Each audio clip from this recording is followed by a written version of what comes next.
एक भोंदू रहता था, पर वो इतना सीधा था कि सब प्यार से उसको भोंदू ही बुलाते थे। गायों की सेवा करता था और जिस आश्रम में रहता था वहां के गुरुदेव शाम को प्रवचन करते थे तो सबसे पीछे बैठ के सुनता था। भोंदू को लगता था गुरुजी जो बोल रहे हैं ये बिल्कुल सत्य है, इसमें कोई झूठ नहीं है। एक दिन गुरुजी प्रवचन करते हुए बोले, यमुना के पल्ली पार भांडीर वन में ठाकुर जी गैया चराने आए। भांडीर वन का नाम सुनते भोंदू कान खड़े हो गए। बोले भांडीर वन तो मैं जाता हूं गैया लेके, मुझे तो कभी मिले नहीं वहां पे। अरे मुंह में ही कमी होगी, मुंह में ही सामर्थ्य नहीं होगी उनको देखवे कि मैं ही नहीं देख पाए होंगे, वो तो आते होंगे वहां पे, मुझे ना दिखे होंगे। भोंदू ने पहली बार जिज्ञासा करी, गुरुदेव ठाकुर जी दिखते कैसे हैं? तो गुरुदेव भी हंस गया, अच्छा भोंदू पूछ रहा है, बैठ जाओ बताते हैं। मोर मुकुट पहनते हैं ठाकुर जी, और बोले 2 कान हैं लेकिन कुंडल एक ही पहनते हैं। ठाकुर जी ऐसे पुष्प तोड़ के कान के ऊपर लगा लेते हैं, दोनों कानों में एक ही कुंडल को फेर फेर के पहनते। ठाकुर जी पीली पीतांबरी, ऐसी ठाकुर जी पीली पहनते, पीली पीतांबरी। माला कैसी पहनते हैं आती है, ठाकुर जी ऐसी पहनते हैं पूरी पैरों तक जाए। ये देखो गुरु जी कह रहे हैं तो निश्चित है भंडीर वन में आते हैं ठाकुर जी। भोंदू अपनी गैया लेकर के भंडीर वन पहुंच गया।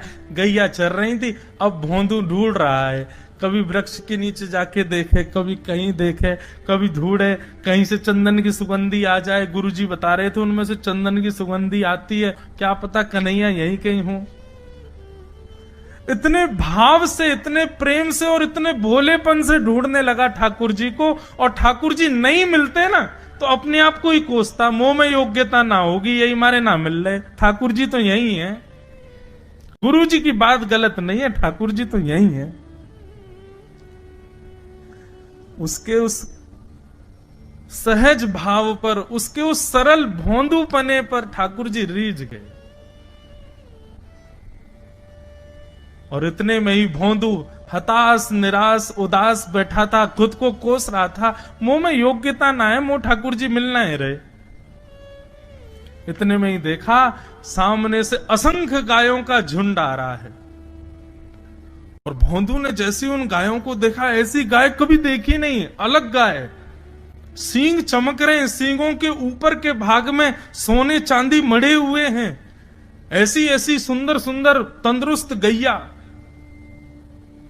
तभी देख रहा है भोंदू, पीतांबरी पहनी है, गले में वैजंती माला धारण की है, सिर पर पाग पहनी है, एक कान में कुंडल है, मंद मंद मुस्कुरा करके दतुइयां दिखा रहे हैं, कटाक्ष नेत्रों से कभी इधर देख रहे हैं कभी उधर देख रहे हैं, अपनी वेणु को कमर में कस करके गैयाओं के गले में गलवैयां डाल करके श्याम सुंदर भोंदू की तरफ चलते भय आ रहे हैं।